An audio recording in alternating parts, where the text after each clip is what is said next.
जो Dubai plane crash हुआ है इससे इंडिया की तो इंटरनेशनल बेइज्जती हो ही गई है, लेकिन उससे पहले आप एक बार ये वीडियोस देखो। मई में पाकिस्तान के हाथों 7 तैयारे गिरने से मोदी का जो सारा गुरूर और घमंड है वो खाक पे मिल गया था। भारतीय फजाई निजाम की कमजोरियों, नाअहलियों, पायलट्स की नाक़िस ट्रेनिंग, करप्शन और एसओपीज की खिलाफ वर्जियों को बड़ा नुमाया करते हैं। ऐसे में बस यही कहना चाहूंगी कि चलाना नहीं आता तो उड़ाते क्यों। और उड़ाने से याद आया कि भारतीय बॉलर बुमराह, इनको याद दिला दूं, पिछले महीने पाकिस्तान के खिलाफ मैच में वो जो तैयारा गिरने का इशारा कर रहे थे वो यही वाला तैयारा था जो आज गिरा है। तो जाइए जाकर अपना मलबा और बेइज्जती समेट लीजिए। अब ये जो बातें अच्छा, ये मैं एक और चीज बताऊं भाई, बुमराह पे तो इंक्वायरी बिठाओ। और वो तुम पाकिस्तानी कनेक्शन तो यूं निकाल लेते हो, लेकिन एक कनेक्शन नहीं निकाल पाए। यूएई में ही ग्राउंड के अंदर खड़े हो के उसने यूं करा था, और यूएई के अंदर ही तुम्हारा तैयारा क्रैश हुआ। ये पाकिस्तानी कनेक्शन है भाई। बुमराह पे इंक्वायरियां बिठाओ, जेआईटियां बिठाओ। रही ना, उसमें कुछ चीजें सही भी हैं। बहुत सारे लोग इस वीडियो से एग्री नहीं करेंगे, लेकिन इंडिया का डिफेंस सेक्टर की जो पोल है ना वो दुबई में जाके खुली है। इंटरनेशनल लेवल पे सारी कंट्रीज इस बात पर हंस रही हैं, लेकिन क्या सिर्फ पाकिस्तान रहा है तो हमको पाकिस्तान दिख रहा है। अब ये कोई मजाक बात नहीं है कि आप अपनी पावर, तो वो तो दिखेगा। उसने तो 7 नहीं 8 जहाज गिरा दिए तुम्हारे। ये तो चलो तुम्हारे पायलट सेंटर ऑफ ग्रेविटी या पाकिस्तान की लेजर लाइट का शिकार हो गए, लेकिन हमने तो तुम्हारी जंग में भी गिराया भाई। हम तो डबल ही उड़ाएंगे। करने में ही फेल हो जा रहे हैं। वो टेक्निकल फॉल्ट है या क्या चीज है वो तो अभी क्लियर होगी, लेकिन आप फेल हुए ये इंपॉर्टेंट रखता है। वहां पर कितने इन्वेस्टर्स और बायर्स आए हुए थे प्लेन के, वहां पे इंडिया की टोटल बेइज्जती ही हो गई। हालांकि उसमें अपने पायलट के एक आर्मीनिया ही था जो थोड़ा बहुत इंटरेस्टेड था, वो भी भाग गया। उसने भी बोला चलो कचरा पकड़ो अपना वापस। डेथ हो गई है, इसमें हमें बहुत दुख है, लेकिन ये भी एक बहुत मेजर कंसर्न है। और जो हम कह रहे हैं ना, अपना तेजस प्लेन मेड इन इंडिया बना हुआ है, इसकी हर चीजें इंडियन स्वदेशी तैयार करी गई। अगर कल को यूएस मना कर देना कि हम अपना इंजन नहीं देंगे, तो जो तेजस का हार्ट है ना, G404 इंजन जो हम यूएस से लेते हैं, वो आना बंद हो जाएगा। और उसके बाद तेजस अपना खड़ा रहेगा। हम सब कहेंगे फिर मेड इन इंडिया। खड़ा नहीं रहेगा, तुम लोग भी राफेल के यूज पे खड़े हो जाओगे। उसकी एक वजह ये है कि ये अनवे लंड भक्तों की एक टोली है, गाय के मूत पीने वालों की। वो ये बोलती है मेड इन इंडिया। अबे उसकी शेप फॉरेन इंजीनियर्स ने आके बनाई। अबे उसके जो नट लगते वो तुम लोग जापान से मंगाते हो भाई। इंजन अमेरिका से मंगा रहे हो, गुर्दे कहीं के, फेफड़े कहीं की, टांगे कहीं की। अबे उसको, अच्छा मजे की बात, असेंबलिंग करने के लिए जो मशीनरी के अंदर सॉफ्टवेयर डलता है, अबे वो भी फॉरेन है। तो इनका असल अंदर है क्या? इनका एक ही है कि इनकी जमीन के ऊपर असेंबल हो रहा है बस। ये असेंबल इन इंडिया बोल सकते हैं। मेड इन इंडिया मतलब इनको आज तक अनुभव को, गाय के मूत पीने वालों को मेड इन असेंबलिंग का फर्क नहीं पता लगा मेरे ख्याल में। जैसे ये लोग नहीं, कोई भी इनोवेशन होती है दुनिया में बोलता है हमारे भगवानों ने इसने साल पहले कर दी। जब इंडिया में इनोवेशन की डेफिनेशन क्या है? हिंदू इनोवेशन उसको बोलता है जैसे किसी गोरे ने कोई चीज बनाई, उसको चीप क्वालिटी में बना ली, ये बोले कि ले भाई हिंदू की इनोवेशन है, जबरदस्त। ये इनोवेशन की डेफिनेशन अनुभव में। फिर इनको पता लगता है कि दुनिया इनको पजीत कड़ी स्मेल क्यों बोलती है। अबे तुम हर चीज में पीछे हो भाई, गुलामों। करीबन 7 लाख करोड़ का बजट है इंडियन डिफेंस पे, और उस पे भी आधे ज्यादा पैसा अपना पेंशन, मैन पावर और सैलरीज में चला जाता है। आपको नहीं पता होगी ये बात, लेकिन इंडिया में अगर एक बार आप विधायक बनोगे ना तो आपको उतनी पेंशन मिलेगी। अगर आप दूसरी बार विधायक बनोगे आपकी पेंशन डबल हो जाएगी, तीसरी बार बनोगे तो पेंशन ट्रिपल हो जाएगी, और अगर 3 बार विधायक बनने के बाद आप सांसद बन जाओगे ना तो आपको सांसद की भी पेंशन मिलेगी, और 3 बार जब आप विधायक थे ना उसकी भी पेंशन आपको मिलती रहेगी। पूरे वर्ल्ड की लार्जेस्ट डेमोक्रेटिक कंट्री है इंडिया, लेकिन आज भी हम अपना 65% जो डिफेंस की मेजर चीजें हैं वो दूसरी कंट्रीज से खरीदते हैं। और जितने अपने ठीक ठाक साइंटिस्ट ना, एपीजे अब्दुल कलाम को छोड़ने के बाद से जितने भी साइंटिस्ट हैं अपने अच्छे खासे ना, वो नासा निकल जाते हैं। इंडिया उनको पैसे ही नहीं दे पाता सही से, और फिर बात आके अटक जाती है कि अपने आगे जो पायलट्स हैं वो ट्रेंड नहीं है। वहां पे जो क्रैश हुआ था वो पायलट की कमी की वजह से हुआ था, तो ऐसा नहीं है। वो जो थे ना वो स्क्वाड्रन लीडर थे, और एक स्क्वाड्रन में ना 16 से 24 प्लेन्स होती हैं, उतनी वो लीड कर रहे थे। मतलब उनका तो कोई इशू नहीं होगा। हालांकि अभी इन्वेस्टिगेशन जो चीज पता लगी वो तो सबको पता ही लगेगी, लेकिन अगर हम ये बोले कि अपने यहाँ के प्लेन्स की हालत इतनी खराब है कि उनकी वजह से अपने जो पायलट्स है ना उनका टैलेंट ढक जाता है, आप ये बात नहीं मानोगे। लेकिन MiG-21 जो है ना वो 1968 का मॉडल है, उसको अपग्रेड कर करके हम लोग यूज कर रहे थे, और उसी से जो पायलट अभिनंदन है ना वो पाकिस्तान को जो F-16 फाइटर जेट था जो 4th जनरेशन का, MiG-20 3rd जनरेशन का, इससे जाके उसको मार गिराते हैं। हालांकि प्लेन क्रैश हो जाता है, वो बच जाते हैं, लेकिन अगर आप खुद इमेजिन करो यार, 1970 की कार आप चलाना पसंद करोगे? आज के टाइम पे इतने हाईटेक इरा में चीजें हर साल 3 गुना 10 गुना ज्यादा अपग्रेड हो जा रही है, और अभी भी इंडियन आर्मी जो है ना 1970 का MiG-21 यूज करती है। अभी हमको लगता है इस इस साल या पिछले साल शायद इंडियन एयरफोर्स ने उसको रिटायर किया। लेकिन आप सोचो एक बार यार, अभी तक 1970 के प्लेन यूज हो रहे हैं। अभी जो चाइना है ना, वो 6th जनरेशन पायलट की टेस्टिंग करना शुरू कर दिया है, और इंडिया जो है अभी 4.5th जनरेशन के एयरक्राफ्ट यूज कर रहा है। अभी वो 5th जनरेशन आने में, मतलब हम लोगों की टेस्टिंग करने में अभी 10 साल और लगने वाले हैं। और चाइना उस चीज को 2011 में करके छोड़ चुका है। 2011 में उन्होंने अपने 5th जनरेशन की टेस्टिंग कर दी थी। अभी हम लोगों को 11 साल और लगने वाले हैं। और चाइना के 5th जनरेशन को छोड़, चाइना के 4th जनरेशन JF-17 नहीं, तुम्हारे राफेल 4.5 तुम्हारा भी नहीं है, यूरोप का प्रीमियम फाइटर उसको गिरा दिया। तो उसका 5th जनरेशन तो मेरे ख्याल में अमेरिका का या यूरोप का 6th जनरेशन जहाज गिरा देगा। और वो तो 6th जनरेशन पे शिफ्ट हो ही चुका है। अगर आप देखोगे ना, तो जो और कंट्रीज जैसे अमेरिका हो गया, चाइना हो गया, ये सब अपनी जीडीपी का 2 से 3% अपनी डिफेंस में देते हैं, क्योंकि डिफेंस हर कंट्री का एक बेस होता है, क्योंकि उसी से अदर कंट्रीज आपको इधर उधर नहीं करती हैं। आपके पास पावर रहती है। इंडिया यहाँ पर हम इतनी वर्ल्ड की सबसे पॉपुलेशन वाली कंट्री, इतनी पॉपुलेशन है, सबसे बड़ी डेमोक्रेसी है। अबे पॉपुलेशन तो है, लेकिन फकीर तो हो, इतना टैक्स थोड़ी जनरेट कर पा रहे 140 करोड़ के मतलब आबादी के मुकाबले में। 90 करोड़ तो उल्टा तुम्हारे जेबों से जो टैक्स निकल रहा है उस पे पल रहे भिखारी वांडवे। जो राम कलुए के मानने वाले वो तो तुम्हारे टैक्स पे पल रहे 5 किलो राशन पे भाई। और हम अपनी जीडीपी का सिर्फ 1.9% अपनी डिफेंस में देते हैं कि ठीक है, हल्का फुल्का बॉर्डर मजबूत रखो बस। यहाँ तक कि जो पाकिस्तान है अपने बगल में, अपने नेबर कंट्री, हमेशा लड़ने के लिए खड़े रहते हैं, वो 16% जीडीपी अपनी डिफेंस में देते हैं ताकि उनकी डिफेंस थोड़ा मजबूत रहे। हालांकि यहाँ कम है पाकिस्तान का, लेकिन 16% अपनी कंट्री की जीडीपी का वो उसमें अबे मेरे भाई, जब 16 में तुम लोग को 4 दिन के अंदर अलबत्ता पाकिस्तान भी ऐसा व्यवहार करे पे ले आया, 25 कर दिया तो मेरे ख्याल में तुम्हारे टुकड़े टुकड़े हो जाने। अरे ये सबसे इंपॉर्टेंट है। अगर एक बात बताए ना तेजस की आपकी, जो तेजस में हम लोग इंजन यूज कर रहे हैं G404, वो यूएस की एक प्लेन थी USF A-18 हॉर्नेट जेट, उसमें यूज किया जाता था 1980s में। उसको अपग्रेड करके हम अपने तेजस में यूज कर रहे हैं, जिसको हम अपना प्राइड मानते हैं कि मेड इन इंडिया है ये। मतलब खुद सोचो, जो कंट्री उसको चला के छोड़ दी है 1980s में, उसको हम अपग्रेड करके अपने तेजस में यूज कर रहे हैं। और फिर हम बात करते हैं आत्मनिर्भर भारत बनने की, मेड इन इंडिया चीजें करने की। और आप अपना खुद कॉमन सेंस लगाओ कि कौन सी ऐसी कंट्री है जो अगर हम डिफेंस का कोई भी सामान किसी से लेंगे और वो कंट्री अपना बेस्ट प्रोडक्ट हमको दे देगी, वो हमेशा अपने से कम ही चीज हमको देगी ना। अगर उनके पास जितनी जैसा कि राफेल ने करा मतलब ऐसे राफेल जो था, देखो राफेल टेस्ट नहीं हुआ है, ये याद रखना। राफेल कभी भी उस कंट्री के साथ इतना टेस्ट ही नहीं हुआ है जिसके पास एयर डिफेंस सिस्टम हो। खैर अल्लाह माफ करे, PL-15 के सामने तो बिल्कुल ठुस हुआ है। राफेल भी इतनी लोकल क्वालिटी का दिया था। एक तो इन्होंने खरीदा 600 की चीज 1500 में खरीद ली, उसके बाद इतनी लोकल क्वालिटी था कि वो 250 किलोमीटर दूर से गिर गया भाई नीचे। तो मतलब ये जो PL-15 के सेंटर ऑफ ग्रेविटी है, एक तो ये बहुत मजबूत थी, दूसरा राफेल बहुत नाकिस था भाई। और उड़ाने वाला इंडियन पायलट जहाँ पे हो तो ये तो सोने पे सुहागा, लिथल कॉम्बिनेशन बना हुआ था।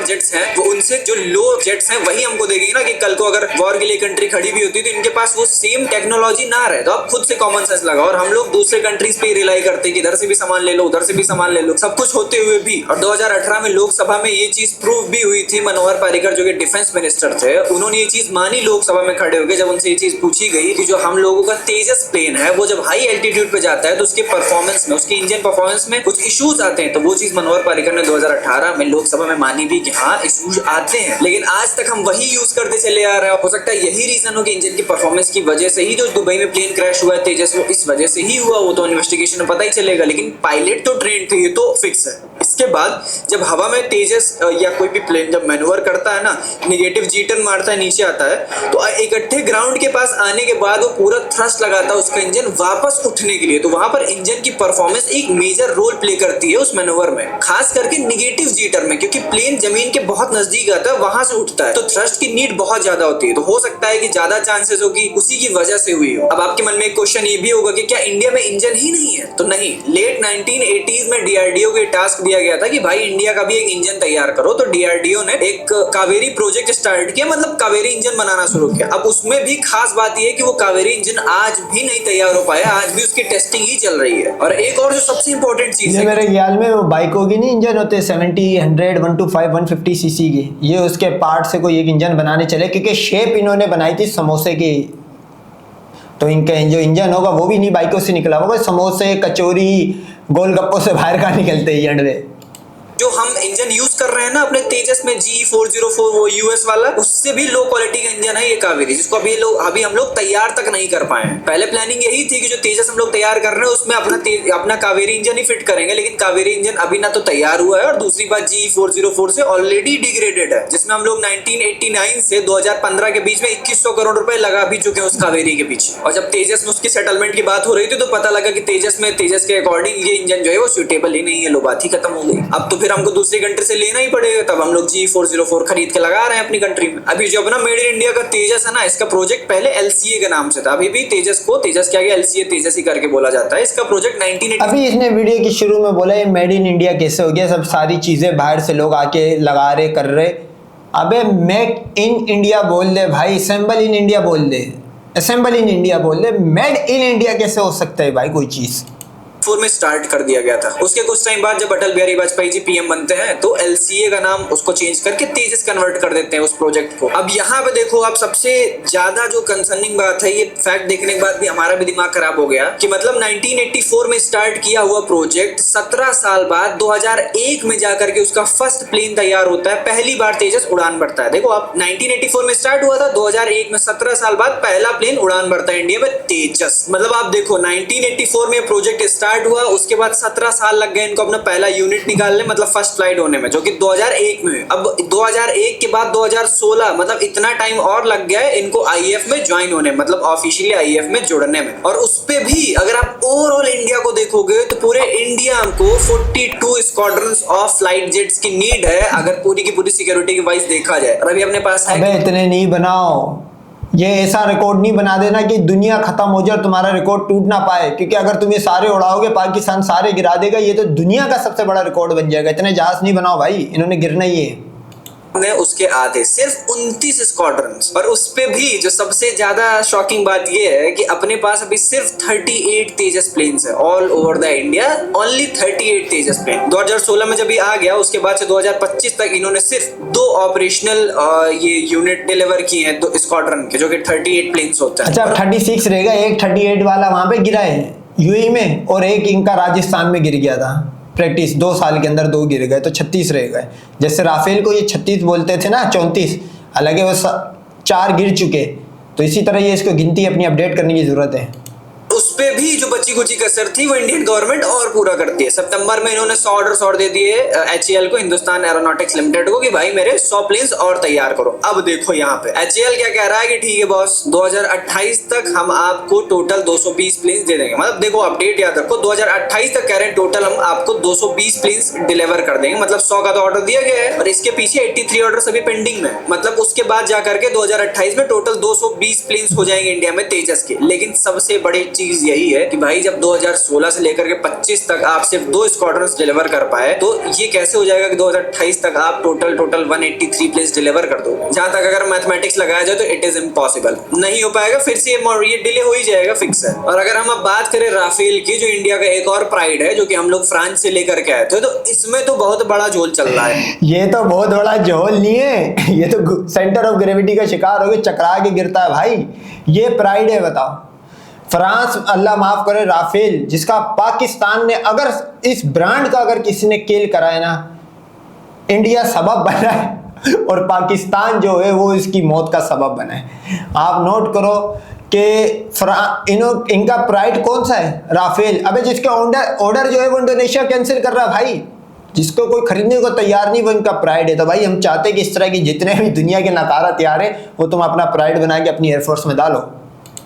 मतलब ये तो ऑलरेडी प्री बनी हुई प्लेन है, इसको तो सिर्फ पैसे देके खरीदना और वापस इंडिया में उसको वहां से उड़ाना, इंडिया में लैंड करवा लेना। लेकिन सिर्फ डील क्लोज होने के 4 साल लग गए वो बनी बनाई प्लेन को फ्रांस से जो है इंडिया लाने में। 2016 में एक इंटर गवर्नमेंट एग्रीमेंट हुआ था। अब यहाँ पर आप नंबर्स को बड़े ध्यान से देखना कि यूपीए की सरकार में डील क्लोज हुई थी कि एक जो प्लेन वो फ्रांस से हम 526 करोड़ रुपए में खरीदेंगे और टोटल 126 एयरक्राफ्ट हम मंगवाने वाले हैं, जिसके साथ उस डील में ये भी था कि हम TOT भी लेंगे, ट्रांसफर ऑफ टेक्नोलॉजी भी, और उसके बाद वहां से लेने के बाद हम लोगों ने ये भी प्लान कर दिया था कि ठीक है, HAL को ये चीज बोल दी थी कि ट्रांसफर ऑफ टेक्नोलॉजी मिलने के बाद, मतलब उस प्लेन की टेक्नोलॉजी मिलने के बाद आप 108 मतलब 108 राफेल आप इंडिया में तैयार करना। मतलब HAL भी बोल दिया ठीक है बॉस, आप डील क्लोज करो, चीज आएगी, TOT मिलेगा, हम 108 राफेल यहाँ क्लियर करेंगे, मतलब यहाँ पे इंडिया में बनाएंगे। और वहां से तो 126 प्लेन हम खरीद ही रहे थे। अब इसके बाद देखो, अब NDA की गवर्नमेंट आती है, जब नरेंद्र मोदी जी PM बनते हैं। अब यहाँ पर देखो पता नहीं क्या हुआ इनकी डील में कि अब NDA की सरकार कह रही है कि एक राफेल जो है वो 1670 करोड़ रुपए का लिया जाए। अब देखो, अब वही जो डील 526 करोड़ की UPA की सरकार ने फाइनल करी थी, उसके बाद जब NDA की गवर्नमेंट आती है तो वही सेम प्लेन 1670 करोड़ का फाइनल किया जाता है। और इस बार NDA की गवर्नमेंट में TOT भी नहीं लिया जा रहा है, मतलब ट्रांसफर ऑफ टेक्नोलॉजी भी नहीं लिया जा रहा है, सिर्फ सिंपल प्लेन्स का हो रहा है, ये खरीदी गई जिसमें यार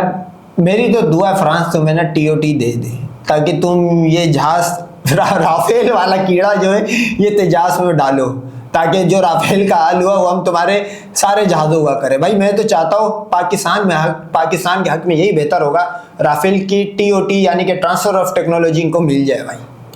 170 करोड़ की प्लेन्स खरीदी गई है, वो भी सिर्फ 36 राफेल मंगवाई गई। मतलब ना तो अब HAL जो हम लोगों ने बोला था कि 108 प्लेन अब आप तैयार करना है TOT मिलने के बाद, वो तो मामला कैंसिल हो गया। जो 500 करोड़ की जो प्लेन्स थी वो 1600 करोड़ की, पता नहीं क्या ऐसा उसमें चेंजेस करेगा कि 1600 करोड़ की हो गई प्लेन और सिर्फ 36 राफेल्स आई है वहां से। और उसके बाद ये स्कैम पकड़ा गया, कोर्ट में गया, बहुत बवाल हुआ, लेकिन एविडेंस नहीं मिले। उसके बाद कोर्ट ने इसको दिसंबर 2016 में क्लोज कर दिया कि कोई एविडेंस नहीं मिले। अब ऐसी ही चीजें हुआ करती है कि प्लेन लाने में कई हजार करोड़ की, मतलब 500 करोड़ का डील फाइनल हुआ था, 3 गुना ज्यादा में सेम प्लेन लाया जा रहा है, कोई एविडेंस ही नहीं है। अब क्या, कौन क्या ही कह सकता है, हम ही क्या कह सकते हैं। अब यहाँ पे एक और सबसे बड़ा रीजन है कि हम लोग इंडिया में ही चीजें क्यों नहीं बनाते। तो सबसे पहली बात जो है कि जो जेट इंजन होते हैं ना, ये वर्ल्ड की टफेस्ट टेक्नोलॉजीज में आता है, ये जो जेट इंजन होते हैं। क्योंकि पहला सवाल तुझे ये करना चाहिए था, क्या जो 1 रुपए की सुई अंडवा खरीदता है फटी हुई सीने के लिए सीता की सास सुरागों को, वो सुई बनाने की जो मशीन होती है क्या वो इंडिया खुद बना पाता है?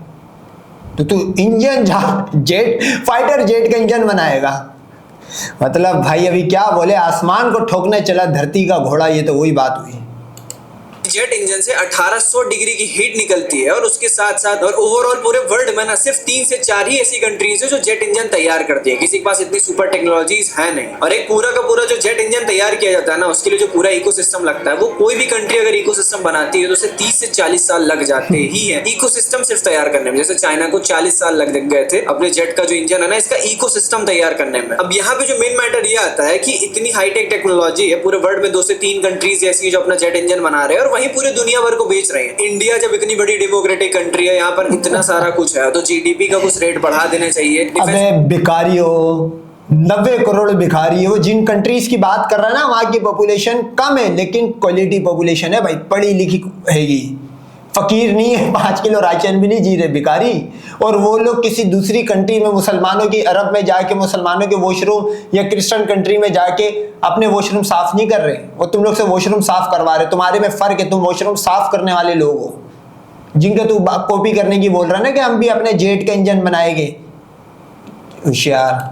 में भी इन्वेस्ट करना चाहिए। तो सबसे पहला मैटर हम लोगों को ये फंस जाता है कि पुअर फंडिंग, हम लोग पूरी फंडिंग नहीं दे रहे अच्छी खासी उसमें। और दूसरा ये है कि डिसीजन इतना स्लो है कि बनी बनाई प्लेन को इंडिया लाने में ही 4 साल लग जा रहा है। तब तक वहां अगला कंट्री जो है ना, अगली जनरेशन की प्लेन अपनी टेस्टिंग भी चालू कर दी, तब हम उनसे ले रहे हैं। और दूसरी बात ये अटक जाती है कि हम लोग दूसरी कंट्री पे रिलाई करते हैं कि उनसे उधर से ले लेंगे, उधर से खरीद लेंगे, उधर से खरीद लेंगे। अब हमको ये भी सोचना चाहिए कि जो अदर कंट्रीज है वो अपना बेस्ट प्रोडक्ट तो हमें देंगी नहीं, वो वही देंगे जो उनकी जनरेशन से एक जनरेशन पीछे ही रहेगा। अब यहाँ पे एक सबसे बड़ा मैटर ये भी आ जाता है कि जितने भी साइंटिस्ट हैं APJ अब्दुल कलाम के बाद, डॉक्टर APJ अब्दुल कलाम जब इंडिया में थे उन्होंने इंडिया के लिए इतना किया। आज भी बहुत सारी टेक्नोलॉजीज ऐसी है जो APJ अब्दुल कलाम की वजह से इंडिया में आई, उनको मिसाइल मैन इसलिए माना जाता है। अरे तो भाई मुसलमान ही कुछ कर सकता है, वरना तुम्हारे वालों का तो हमें पता है तुमने भी ये बनाया था, हालांकि ये भी तुमने नहीं बनाया है, कॉपी करने की कोशिश करी थी।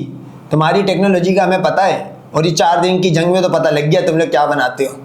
हर सुने ऑफर आ रहे थे, नासा से भी ऑफर आया, कई सारे और एजेंसी से ऑफर आया, लेकिन वो इंडिया में ही रहते हैं, इंडिया के लिए काम करते हैं, तब जाकर कहीं इंडिया में इतनी ज्यादा ग्रोथ हुई, कितनी सारी चीजें डेवलप हुई इनके टाइम पे। लेकिन उनके बाद की जो साइंटिस्ट आना चालू है ना, आप कॉमनली अगर आप दिमाग लगाओ, आपके पास टैलेंट है, आप कहीं ऐसी जगह पे हो जहाँ पर आपकी टैलेंट की उतनी ज्यादा कदर नहीं हो रही, आपको उतना ज्यादा पे नहीं किया जा रहा आपके टैलेंट के, तो आप यही सोचोगे ना कि यार अगला आदमी अगर हमको जितना पे कर रहा है, जिससे कंपनीज में ही आप अगर आप एम्प्लॉय हो कंपनी में, अदर कंपनी आपको ज्यादा पे करेगी, तो ये तो नॉर्मल सी बात है, आप छोड़ के चले ही जाओगे, बिकॉज बिकॉज आपको भी लगेगा कि यार हमारी अर्निंग बढ़ेगी, फैमिली अच्छी से रहेगी, हमारी पैसा मिलेगा ही ज्यादा। तो वैसा ही आज के टाइम पे हो रहा है कि जितने टॉप नहीं तो तुम्हारे यहाँ तो नेशनलिज्म पढ़ाई जाती है, गई तेल पैसे के सामने। ये होता है हिंदू मकार बनिया, मतलब इनको नेशनलिज्म यानी कि ये नेशनलिस्ट बनते, देशभक्त बनते, पैसे के सामने देश को छोड़ के बाहर निकल जाओ।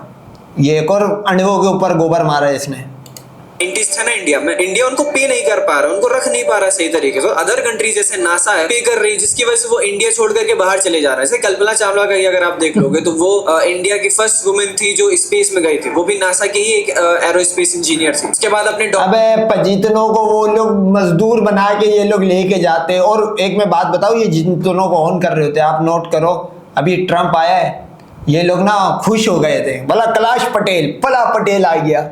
ट्रम्प की उसी एडमिनिस्ट्रेशन ने जो आगे डंडा दिया, हथकड़ियां बांध बांध के भेज रही, ये खुश हो जाते वक्त से पहले। राफेल लेने के बाद जो ये खुश हुए थे, और फिर जंग के बाद जो ये राफेल को कोस रही है, वो इनका वो ये हाल है, ये बहुत जल्दी खुश होने लग जाते हैं। डॉक्टर बी सुरेश कुलकर्णी जी, इन्होंने 55 सक्सेसफुल रॉकेट लॉन्चेस दिए हैं नासा को, और उस 55 लॉन्चेस थे ना, वो मेजर लॉन्चेस थे, नासा को दिए। मतलब वो इंडिया छोड़ करके चले गए हैं। मेजर स्पेस इंजीनियर है नासा में, बढ़िया उनका काम चल रहा है, नासा उनको पे कर रही है, इंडिया से कोई मतलब ही नहीं है। और जो पूरा का पूरा उनका कॉन्ट्रीब्यूशन था वो यूएस के बेसिस पे होगा। मतलब जो 55 सक्सेसफुल लॉन्चेस थे ना, उसका पूरा का पूरा जो क्रेडिट है वो यूएस को ही जाएगा, बिकॉज वो यूएस के लिए वहां से काम कर रहे हैं, नासा में है, इंडिया से कोई मतलब है नहीं उनका। और ऐसे ही डॉक्टर मधुलिका जो की नासा में लीड साइंटिस्ट है, और वो लिविंग विद अ स्टार एक प्रोजेक्ट चल रहा है, उसमें भी जुड़ी हुई है। मतलब ओवरऑल जो काफी साइंटिस्ट है वो सारे के सारे बाहर ही निकल जा रहे हैं, क्योंकि इंडिया उनको पे ही नहीं कर पा रहा है। उसके बाद अपने डॉक्टर मैप्पन है, फॉर्मर चीफ साइंटिस्ट नासा में, और ऐसे ही उसके बाद जो ये लोग बाहर चले, और उसके बाद जो कोई देशभक्त बचते हैं वो सेक्रीफाइस करते हैं कि ठीक है यार मैं बाहर की कंट्रीज के लिए काम नहीं करूंगा, इंडिया के लिए ही करूंगा। तो वो इसरो में जाते हैं, अपना कॉन्ट्रीब्यूशन देते हैं। उसके बाद जो बेस्ट है, उन्हें तो लगता है कि उनके टैलेंट को रिकॉग्निशन मिले, फिर वो बाहर के कंट्रीज में चले जाते हैं, नासा और जितनी भी और एजेंसीज उनके लिए काम करते हैं। तो सबसे बड़ा मैटर यहाँ पे आ जाता है कि हम कोई भी प्रोजेक्ट शुरू करते हैं तो हमारे पास बेस्ट ऑफ साइंटिस्ट नहीं है जो उसको बहुत तेजी से आगे बढ़ा पाए। और दूसरा बचता है वो अपनी सरकार, वहां पे इतना स्लो डिसीजन है कि चीजें फाइनल करने में ही डिकेड्स बीत जाते हैं। प्लेन आ रही है, जा रही है, कोई मतलब नहीं, चीजें जैसे चल रही चलने दो बस। और ओवरऑल जो ये है, आप देखो साइंटिस्ट अपने हैं ऐसे ही जो बाहर चले जा रहे हैं, बाहर जो बच रहे हैं इंडिया में, उसके बाद चीजें ऑलरेडी स्लो चल रही है, फंडिंग में सारी चीजें लेट ही चल रही है। उसके बाद अब जो सबसे बड़ा प्रेशर ये बनता है कि अपनी नेबर कंट्रीज जैसे पाकिस्तान हो गया, इधर चाइना हो गया, ये सारी कंट्रीज प्रेशर, अरे भाई उनकी डिफेंस। पाकिस्तान का इसने मैप तो पूरा दिखा दिया, इस पे वो केस बनाओ, इस पे केस बनाओ भाई साहब, इस पे केस बनेगा। ये बनता है कि अपनी नेबर कंट्रीज जैसे पाकिस्तान अरे भाई ने तो पाकिस्तान का मैप ही पूरा दिखा दिया, और यही पूरा मैप है, आप नोट करो, इस जगह पे हिंदू आ सकता है, रुपए पाकिस्तान के चलते, करेंसी पाकिस्तान की चलती, पूरा मैप ही दिखा दिया। और वो इस पे केस बनाना, जितने भी सीता की पटे सुरागों से निकले हुए हो, हो गया, इधर चाइना हो गया, ये सारी कंट्रीज प्रेशर बनाती है। अगर उनकी डिफेंस में चीजें अपग्रेड हो रही है तो इंडिया में जब हम अपने हिसाब से डेवलपमेंट कर रहे हैं कि ठीक है अपना इंजन तैयारी हो रहा है, ये चीज हो रही है, उसमें टिकट्स लगने वाले हैं, अपने पास अभी फाइटिंग के लिए कोई चीज है नहीं, तब ये मजबूरी बन जाती है कि यार हमें तो अदर कंट्रीज से लेना ही पड़ेगा अपनी नेबर कंट्रीज को काउंटर करने के लिए। तो हमको यूएस से और उधर रशिया से चीजें खरीदनी पड़ती है कि अभी 10-15 साल या 20 साल तक में अगर कोई वॉर होती है, कुछ भी होता है, हमें दिखाना पड़ेगा कंट्रीज में कि हमारा भी डिफेंस का जो मैकेनिज्म है या डिफेंस में जितनी चीजें वो मजबूत है। तो नहीं अब सिलेंडर ब्लास्ट हो गया, अब तुम्हारी जंग नहीं होगी, अब तुम अपने जंग करने के लायक नहीं छोड़ा, अब तुम चपेड़ोगे लायक हो। हमें अपनी नेबर कंट्रीज को काउंटर करने के लिए बाहर से चीजें खरीदनी पड़ती हैं। तो मतलब ओवरऑल अगर हर एक चीज देखोगे आप, तो बात यहीं पे आके फंसती है कि इंडिया में हर एक सेक्टर में कहीं ना कहीं कमी है। और आगे ये चीज जैसे अपने आप ही कोई बच्चा तैयार होता है, कहता है हमें नासा में जाना है, वो गोल नासा से चेंज करके हमें इसरो करना पड़ेगा। और उसके बाद जो दूसरी चीज ये है कि हमें अपने डिफेंस में कुछ इन्वेस्टमेंट और ज्यादा करनी पड़ेगी। अपनी जीडीपी का कुछ परसेंट, 2 से 3% हिस्सा अगर अपनी डिफेंस में देंगे, साइंटिस्ट को अच्छा खासा पे आउट देंगे, तो बाहर ही क्यों जाएंगे, वो इंडिया में ही रह करके काम करेंगे। बिकॉज हर कोई एपीजे अब्दुल कलाम तो नहीं बन सकता है ना। हम भी ये वीडियो बना रहे तो अपने इंटरेस्ट के लिए बना रहे हैं। वो तो मुसलमान था भाई, तुम तो 100 करोड़ तो वो सीता के फटे सुराग की पूजा से निकलोगे तो तुम खड्डे से बाहर निकलोगे, वो काल्पनिक कहानियों से बाहर निकलोगे तो तुम कुछ बनाओगे। वीडियो देख रहे हो तो अपने इंटरेस्ट के लिए देख रहे हो, ऐसी पूरी दुनिया इंटरेस्ट पे चल रही है, तो आप कैसे एक्सपेक्ट कर रहे हो कि आज के टाइम पे देशभक्त निकलेंगे एपीजे अब्दुल कलाम की तरीके से, जो इंडिया में रह करके अपना पूरा का पूरा कंट्रीब्यूशन देंगे। उसके साथ साथ सुपर पावर कंट्रीज है, अपने बगल में चाइना है, वो डेवलपमेंट करे जा रहे हैं, तो उनकी डेवलपमेंट को कॉम्पिटिट करने के लिए हमें अच्छा खासा बजट चाहिए। अपना बजट लो है, पास करने में गवर्नमेंट लेट कर देती है उसको। ये होता है जब कोई भी कंट्री किसी के जहाज गिराती है, उसकी एयरफोर्स को 0-8 करके मारती है, उसके बाद उनकी यूथ ये आवाज उठाती है भाई। ये होते हैं जंग हारने के आफ्टर शोक्स। हो जा रही है हर जगह पे। तो मतलब ओवरऑल अगर देखा जाए तो हर सेक्टर में ही कमी है। हमें डिफेंस आज भी इंडिया के अकॉर्डिंग अगर देखा जाए, इतनी बड़ी कंट्री है, डिफेंस में भी हमें बहुत ज्यादा काम करने की जरूरत है। और जब ये तेजस क्रैश हुआ, इससे कहीं ना कहीं अपनी जो इंडिया की डिफेंस की जितनी भी चीजें हैं वो पूरी कंट्रीज के सामने, सबके सामने वो बात आई है कि यार इंडिया का तेजस क्रैश हो गया है। 2 ही तेजस आए हुए थे यहाँ पे शो नहीं भाई, ये मास्टर स्ट्रोक है, ये मास्टर स्ट्रोक है तुम्हारा। और जितने लोग और खरीदने भी वाले थे तेजस को, उनकी भी डील इससे काफी ज्यादा इफेक्ट पड़ा होगा, क्योंकि पावर शो कर रहे हो आप और वहीं पे चीजें गड़बड़ हो जा रही हैं। इससे ओवरऑल इंडिया की हाँ ना, जाहिर सी बात है भाई, मॉडलिंग मतलब रैम वॉक के दरमियान ही अगर गिर गई तो उस मॉडल की क्या इज्जत रहेगी। ये वही इसी तरह का मामला हुआ है, मतलब रुखसती के टाइम का दुल्हन को भागना। इमेज भी ग्लोबल लेवल पे हल्की सी खराब होती है, तो हमें इन सब चीजों पे बहुत ज्यादा ध्यान देने की जरूरत है। बिकॉज अगर कल को कोई लड़ाई हो जाती है तो अपना डिफेंस ही सेक्टर है जो चीजें काउंटर कर पाएगा। और काउंटर नहीं भाई, इस बार तुम्हारी एयरफोर्स ही खत्म होगी। हाँ, काउंटर छोड़ दे, काउंटर तो तुमने इस बार करने की करी थी, अब तुम काउंटर करने के लायक भी नहीं हो।